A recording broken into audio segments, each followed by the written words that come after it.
जय हिंद, जय सदाराम बापा, जय सतनाम साहेब बंदगी। मित्रों, આપણે કહીએ છે એક ગરીબ મારા જેવો ગરીબ નોર્મલ માણસ હતો અને કશું નહીં, ટાઢું ગોળાનું પાણી પાતો આવી સેવા દર વર્ષે દર દાડે દર મહિને આવી સેવા એવું કરતો રોજમાં। પછી એક સાધુ નીકળ્યા કે પ્રભુ તમારી પાણી પાવો છો, સેવા કરો છો, અને સંત રહ્યો કોઈ દર સાધુ રહ્યો ને એ સાહેબ મૂકીને જાય, લઈને ન જાય। અને મારા જેવા હોય ને કોઈક અમુક સિટીવાળા હોય ને એકચ્યુઅલી જમવું જ પડશે, રસોડું સારું બનાવશું, આમ બનાવજો તેમ બનાવજો, અને સાધુ રહ્યો ને અને જમીન પાછો વખાણ કરશે રસોડું જબર બનાવ્યું પણ આશીર્વાદ નહીં આલે। અને સાહેબ સંત સાધુ આશીર્વાદ આલીને જશે અને શું કહેશે ખબર છે કે પ્રભુ તમે પાણી પાવો છો બરાબર છે, પણ મારે એક પ્રશ્ન કરવો છે। કે બાપુ બોલો બોલો।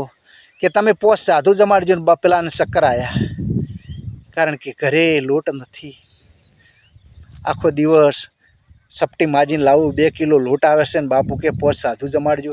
સારું કે પોસ ના જમાડે 51 જમાડજે, આ કે બોલ્યા વગર બોર વેસાય નહીં। બાપુ 51 સાધુ કીશે મારે 2 કિલો લોટ છે। કે બાપુ હવે ક્ષમા કરજો, હું એક પ્રશ્ન કરું છું કે બોલો।